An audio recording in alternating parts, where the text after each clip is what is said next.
Hello everybody and welcome to a new video. Today you are going to learn how to add page numbers in Canva. So by now I'm going to create a design, a presentation. So in this part what you need to do is to create an element, for instance this square. You can switch the color to if you want. And here I'm going to double click and write the number 1.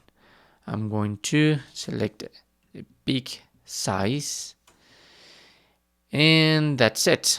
Obviously what you need to do is to click on the 3 dots and to duplicate this page, and in that way if you go to your page number 2 you just have to change the number. Okay, that's the easy mode. If perhaps you have created a lot of pages and you can't just duplicate one page, so you just have to copy this element to go to page 8 in this case and just change the number.